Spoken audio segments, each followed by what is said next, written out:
This is Contemporary Art Studios, and today we're here with. So, can you introduce yourself?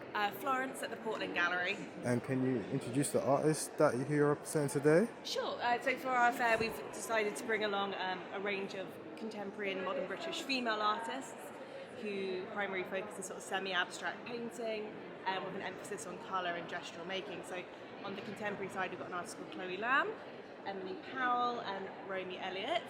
And then on the modern British 20th century side, we've got works by Mary Fedden, Wilhelmina Barnes-Graham, Barbara Ray, and Mally Morris, who is also actually a contemporary artist as well.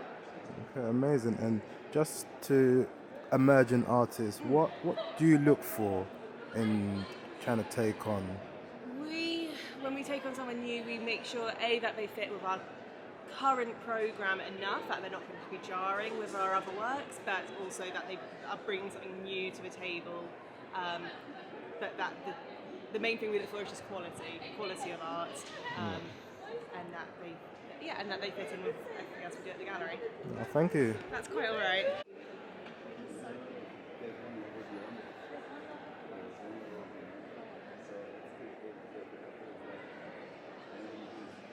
Art Studios, and today we're here with. Tanya Baxter. And can you tell us a bit about your gallery and who you're representing here today? Sure. So we're a contemporary art gallery specialising in modern British and post-war contemporary. So from modern British YBA artists such as Tracy Emin, Mark Quinn, Damien Hirst. But they've kind of grown up in this new generation where Tracy Emin is regarded as one of the leading female artists in the world. So we've got a couple of her nude works here, as well as her self-portrait series, which are really important and pivotal time when Emin was recovering from cancer and preparing for her show at the RA. We're also showing modern British artist William Scott,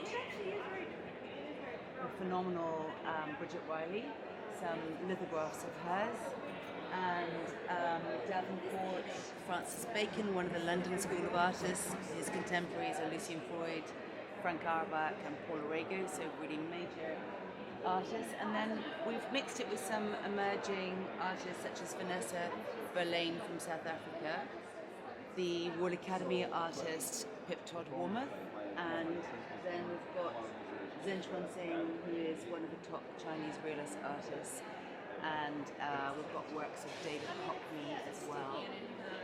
So we're eclectic mix, but very much modern British on the whole. Okay, thank you. And just one last question.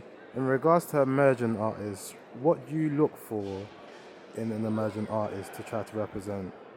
For emerging artists, we look for really sort of technically that they're very accomplished, so it's not just sort of a phenomenon or a process, but they're very accomplished with draftsmanship as well as their originality, whatever they create, but the structure must be there, and then something that's completely unique that we feel fits into our market and our collector base. Thank you for your time. Oh yeah? Sure, so I just want you to introduce yourself and who you're showcasing today. Okay, so I'm Ali Spence and I'm an Associate Director of the Beaux-Arts Bath. Yeah. And we've been showing contemporary artists for the last 45 years and we're based in Bath. And who you showcasing today? Okay, so the three large canvases here are by Nathan Ford, who's probably our most asked about artist.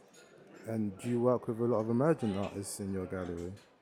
Yes, so Nathan came to us as an emerging artist about 20 odd years ago. What do you look for in an emerging artist in this day and age? That's a really hard question. Someone who can draw well. Someone who can draw well. Do you look for the academics of things in regards to where they've gone and where they've studied? No, it's just if they're good, if they have something. Yeah. They've got something special, which we recognised in Nathan immediately when he was just straight out of art school. Yeah, I appreciate that. Thank you. Thank you for your okay. time. No problem. My name's Abby. I'm with Thompson's Gallery here at London Art Fair on stand G23. And who are you showcasing today? So we've got a mixture of our sort of top sort of big hitter artists. So we've got a mix of contemporary, a bit of modern British. So behind me I've got Peter Wildman, who is quite a prolific sort of abstract oil painter. We've also got works by Scottish artist Stony, Matthew Draper, who's pastel just behind you here. And then we've got sculpture by Paul Vanstone and Carol Peace, both British artists. And then we also have a small group of works from a South African artist who we're very excited about. We have works on paper and also these little ones on canvas.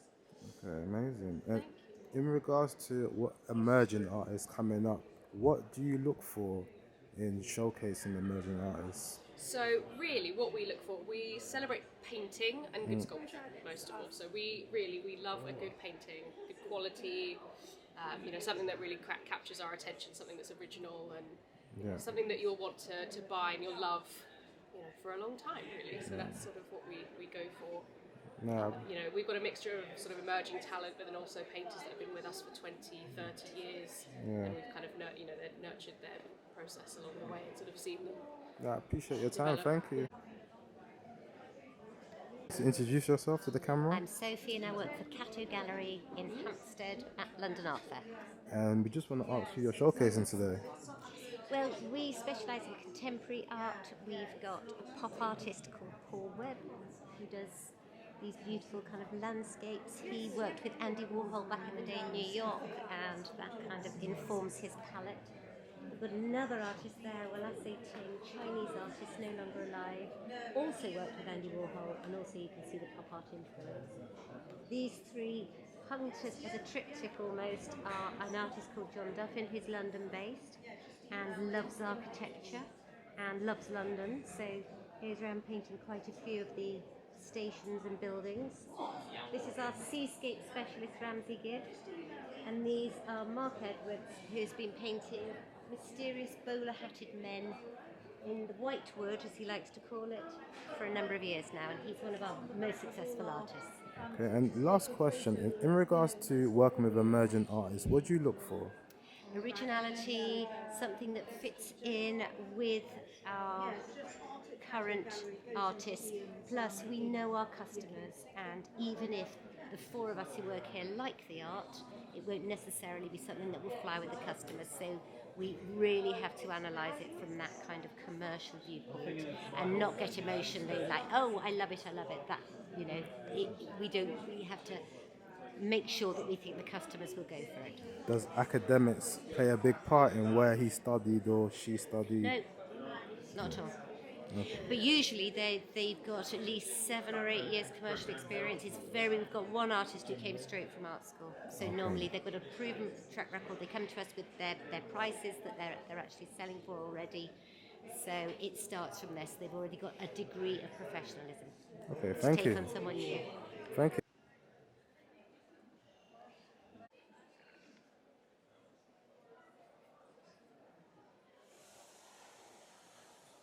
Is it possible you can introduce yourself with the camera today? Yeah, my name is David. I'm with Stony Road Press, based in Dublin. And who are you showcasing here today? We have a mixed bag of artists that we bring with us to each of the art fairs. But in London, we usually bring people like Donald Teskey, Barbara Ray, Diana Copperwhite, people like that. They're always very popular. Okay, and in regards to working with emerging artists, what do you look for in connecting with emerging artists? I suppose originality, but unfortunately the nature of being a publisher, we tend to work with more established artists than younger artists because we're making prints with them and it's a collaboration. So normally it's something that we're working on, making iconic images of that artist's work. So they need to be reasonably established so that they actually know what they're making and they have a particular style or a particular handwriting within paint that we can then try to actually echo through print. No, thank you. I appreciate your time. All right. Cheers. So this is Contemporary Art Studios. Can you just introduce yourself to the camera? So my name is Emma. I'm working with Osborne Gallery. We specialise in post-war modern British art. Our primary sort of selection of works comprises of sculpture. We work a lot with Lynn Chadwick and Henry Moore, who are not living artists, but we've been dealing in their works for over 35 years. Henry Moore is one of the most, I guess, well-known British artists, British sculptors. And then we work with a lot of painters, Keith Vaughan, who is a less well-known but still extremely important modern British painter. He was a contemporary of other modern British artists like John Minton, John Craxton, and worked a lot with abstracting the figure.